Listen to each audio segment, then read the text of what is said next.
السلام علیکم ورحمۃ اللہ وبرکاتہ۔ الحمدللہ رب العالمین والعاقبۃ للمتقین والصلاۃ والسلام علی نبیہ المرسلین، اما بعد فاعوذ باللہ من الشیطان الرجیم، بسم اللہ الرحمن الرحیم۔ سورہ البقرہ کی آیہ نمبر 40 آج کے سبق میں ہے۔ اللہ فرماتے ہیں یا بنی اسرائیل اذکروا، بنی کہتے ہیں بیٹے کو، ابن بیٹے کو کہتے ہیں، تو اسرائیل، اے، یا جو ہے یہ حرف ندا ہے، اس کا مطلب ہے اے۔ بنی اسرائیل، اسرائیل کی اولاد، اکٹھا ترجمہ کریں گے، اسرائیل کی اولاد۔ بنی کا مطلب اولاد ہے، اسرائیل کا مطلب ہے اسرائیل، اے اسرائیل کی اولاد، اذکرو، تم یاد کرو۔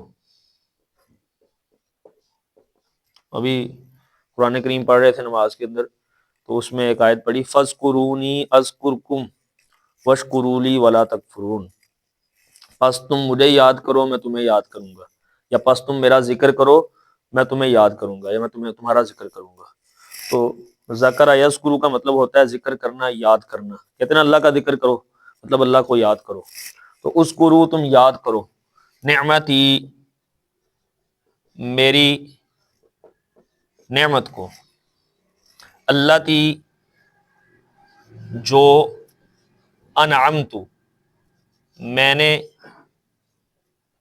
انعام کی، علیکم، تم پر، وَأَوْفُوا، اور تم پورا کرو، بعہدی، میرے وعدے کو یا میرے عہد کو۔ اوفی، میں پورا کروں گا، بعہدکم، تمہارے وعدے کو، وَإِيَّایَ، اور خاص فرحبون، مجھی سے ڈرو، اور خاص مجھی سے تم ڈرو، یہاں پہ تم بھی کر لیں۔ یہ سورہ البقرہ کی آیہ نمبر 40 کا ترجمہ ہے۔ دوبارہ اس کا ترجمہ دیکھ لیں۔ اے اولاد اسرائیل، تم میری ان نعمتوں کو یاد کرو جو میں نے تم پر انعام کی، اور میرے وعدے کو پورا کرو، میں تمہارے وعدے کو پورا کروں گا، اور خاص مجھی سے تم لوگ ڈرو۔ یہ اس کا بامحاورہ ترجمہ ہے آیہ نمبر 40 کا۔ یہاں پہ کچھ چیزیں بڑی اہم ہیں سمجھنے والی۔ سب سے پہلی بات، سورہ البقرہ کی آیہ نمبر 21 ہم نے جب پڑھی تھی تو اس میں تھا یا ایھا الناس اعبدوا ربکم الذی خلقکم والذین من قبلکم لعلکم تتقون، مطلب اس میں کائنات کے سارے انسانوں کو مخاطب کر کے دعوت دی گئی تھی۔ اور آج جب ہم آیہ نمبر 40 پڑھ رہے ہیں تو اس میں خاص طور پر بنی اسرائیل کو مخاطب کر کے دعوت دی گئی ہے۔ کیوں؟ کیونکہ ان کا زیادہ حق ہے کہ یہ اس دعوت کو قبول کریں۔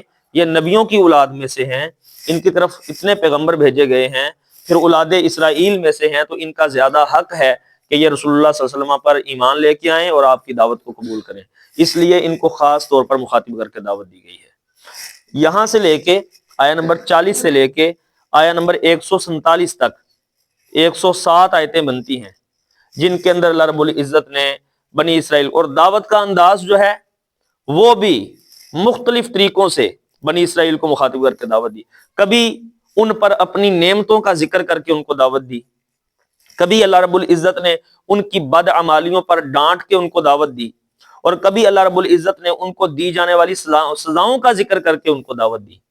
تین طریقوں سے، بلکہ اس حوالے سے موجود ہے کہ یہاں یہ 140 نمبر آیت سے لے کے 147 نمبر آیت تک اللہ رب العزت نے 10 بدعمالیوں کا ذکر کیا ہے بنی اسرائیل کی، 10 ان پر جو انعامات کیے ہیں ان کا ذکر کیا ہے، اور 10 سزاؤں کا ذکر کیا اللہ رب العزت نے ان 107 آیتوں کے اندر جو آگے ہم پڑھیں گے۔ تو یہ 40 سے لے کے 147 تک تو بنی اسرائیل کو یہاں پہ مخاطب کیا۔ اور اسرائیل کے حوالے سے اگر بات کریں تو اسرائیل لفظ جو ہے یہ یعقوب علیہ السلام کا دوسرا نام یا لقب ہے۔ تو یعقوب علیہ السلام کی نسل سے آگے جو اولاد چلی اس کو بنی اسرائیل کہا جاتا ہے۔ تو بنی اسرائیل میں پہلے پیغمبر کون تھے بتائیں؟ بنی اسرائیل میں پہلے نبی کون تھے؟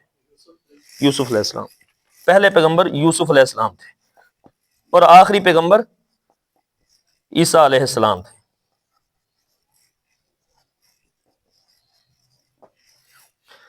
آخری پیغمبر عیسیٰ علیہ السلام اور پہلے پیغمبر یوسف علیہ السلام بنی اسرائیل۔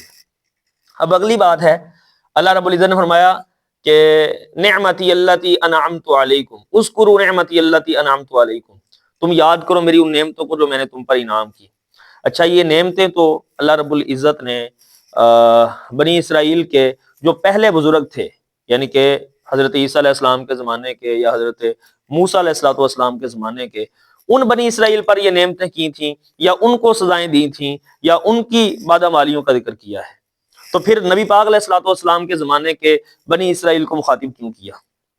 اصل میں بات یہ ہے کہ آدمی کے باپ دادا پر جو انعام ہوا ہوتا ہے وہ اصل میں اس آدمی پر ہی انعام ہوا ہوتا ہے۔ تو بنی اسرائیل کے باپ دادا پر جو اللہ نے انعام کیا، اس انعام کا ذکر کر کے بنی اسرائیل کو مخاطب کیا کہ یہ اصل میں تم پر ہی انعام ہے، کہ تمہاری نسل پر، تمہارے جد امجد جو پیچھے گزرے ہیں ان پر یہ انعام ہوا ہے، تو گویا کہ یہ تم پر انعام ہوا ہے۔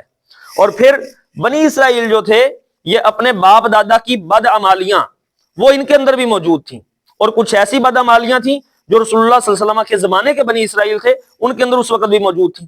مثال کے طور پہ انبیاء، نبی پاک علیہ الصلوۃ والسلام کو جاننے کے باوجود، پہچاننے کے باوجود آپ کا کفر کرنا۔ اللہ نے قرآن کریم میں فرمایا الذین یعرفونہ کما یعرفون ابناءہم، یہ لوگ جو ہیں یہ پیغمبر کو اس طرح پہچانتے ہیں جس طرح سے آدمی اپنے بیٹے کو پہچانتا ہے۔ پہچاننے کے باوجود نبی پاک علیہ السلام کا کفر کرنا، کتاب اللہ میں تحریف کرنا، جادو کرنا، ایک دوسرے کا قتل کرنا، یہ ساری برائیاں وہ تھیں جو نبی پاک علیہ السلام کے زمانے کے بنی اسرائیل کے اندر موجود تھیں۔ تو اس لیے فرمایا اذکروا نعمتی اللتی انعمت علیکم، تم یاد کرو میری اس نعمت کو جو میں نے تم پر انعام کی۔ تم پر انعام کا مطلب کہ تمہارے باپ دادا پر انعام کی، گویا وہ تم پر بھی انعام ہوئی ہے۔ یہاں پہ فرمایا اوفوا بعہدی، تم میرے وعدے کو پورا کرو، میں تمہارے وعدے کو پورا کروں گا۔ تو یہ وعدہ یہاں پر ذکر نہیں ہے قرآن کریم میں، اس جگہ پر اس وعدے کا ذکر نہیں ہے کہ وہ وعدہ کیا تھا جو اللہ نے ان سے کیا تھا۔ یہ وعدہ آپ کو ملے گا سورہ المائدہ، اس کی آیت نمبر 12 کے اندر، میں وَلَقَدْ أَخَذَ اللَّهُ مِيثَاقَ بَنِي إِسْرَائِيلَ،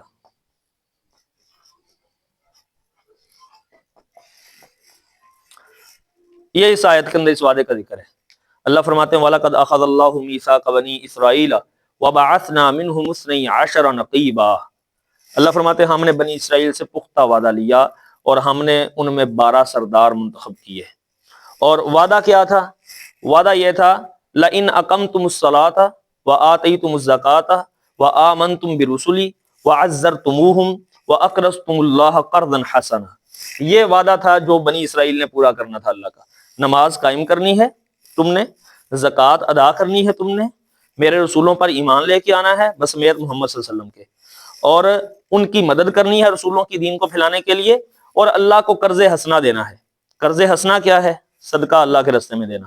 یہ وعدہ بنی اسرائیل سے اللہ رب العزت نے لیا تھا، اور اگر تم یہ کرو گے وَأَقْرَضْتُمُ اللَّهَ قَرْضًا حَسَنًا، تو پھر اللہ رب العزت کیا فرمائیں گے؟ لَأُكَفِّرَنَّ عَنْكُمْ سَيِّئَاتِكُمْ وَلَأُدْخِلَنَّكُمْ جَنَّاتٍ، اللہ رب العزت نے فرمایا اگر تم ایسا کرو گے میں تمہاری خطائیں معاف کر دوں گا، میں تمہارے ساتھ ہو جاؤں گا، میری مدد تمہارے ساتھ رہے گی، تمہارے گناہ بھی معاف ہو جائیں گے، اور میں تمہیں جنتوں میں داخل کروں گا۔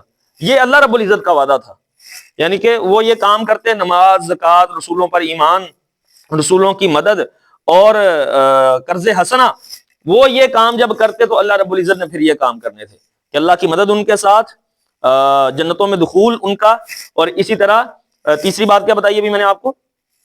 آمنتم برسلی، اللہ رب العزت نے فرمایا کہ لَأُكَفِّرَنَّ عَنْكُمْ سَيِّئَاتِكُمْ وَلَأُدْخِلَنَّكُمْ جَنَّاتٍ تَجْرِی، میں تمہیں جنتوں میں داخل کروں گا، وَإِيَّايَ فَارْهَبُونِ، اور خاص مجھ سے تم ڈرو۔ اب یہاں پر ہم نے ترجمہ کرتے ہوئے کہا کہ خاص مجھی سے تم ڈرو، یہ بھی ہو سکتا تھا کہ خاص مجھ سے تم ڈرو، لیکن اصل میں یہاں پہ گرامر کا ایک قاعدہ ہے ایایا، اس کا تو مطلب ہے خاص مجھ سے، لیکن یہ جو فرحبون ہے نا، اصل میں یہ تھا فرحبونی، یہ نون جو ہے یہ آخر میں حذف ہوا ہے، اس نون کا مطلب ہے مجھ سے، اس کا مطلب بھی مجھ سے ہے، اور ایایا کا مطلب بھی ہے مجھ سے۔ تو جب یہ دو متکلم جمع ہوئے تو ترجمے کے اندر تاکید پیدا ہو گئی، اس لیے کہا گیا ہے کہ خاص مجھے سے تم لوگ ڈرو۔ تو یہ اس کا ترجمہ تھا اور اس کی تفسیر تھی۔ اللہ سے دعا کرتے ہیں اللہ تعالیٰ سمجھنے کی، عمل کرنے کی توفیق عطا فرمائے۔ وما توفیق الا باللہ، جزاکم اللہ خیر۔